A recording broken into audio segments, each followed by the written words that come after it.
Our Prime Minister Mark Carney and Alberta Premier Danielle Smith, they've signed a memorandum of understanding that commits them to working towards building an oil pipeline to the West Coast. At a signing ceremony in Calgary today, the two agreed to terms that commit Ottawa to adjusting the West Coast tanker ban if a pipeline is approved as a project of national interest and provides opportunities for Indigenous co-ownership. It also says Alberta will implement an industrial carbon price of $130 per ton, bringing it above the federal benchmark. The announcement comes after a group of First Nations in BC said that a pipeline to the Pacific will never be built.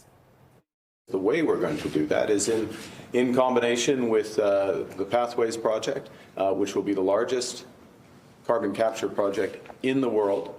It'll mean that Alberta barrels of bitumen are amongst the lowest energy intensive in the world, therefore competitive not just for tomorrow, but for decades, as well as creating a whole new industry for Alberta and for Canada.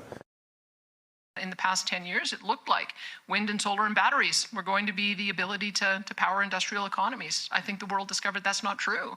With the Russian invasion of Ukraine, with the instability in the Middle East, everyone is having to recalibrate and rethink that. I was recently in the Middle East, and the conversation around the table now is talking about natural gas as a foundational fuel, not a transition fuel. So I think that demonstrates that there is a global understanding of how important it is to have reliable electricity. And so I have to just give the Prime Minister credit for perhaps he's recalibrating his own thinking on this. Political analyst Lori Williams says that it's going to be difficult for Alberta to convince BC to get on board with the plan for a pipeline. We've got an achievement here, particularly for Danielle Smith, but now the opportunities and challenges that brings. Opportunity-wise, she can begin negotiations and discussions with folks in British Columbia. She and other leaders in Alberta can begin doing that, and the Prime Minister may play a role in that as well. But those are going to be significant challenges to overcome, and it can't just be that the Federation owes Alberta. There's got to be mutual benefits to be gained. I think that's the key to going forward if there is one.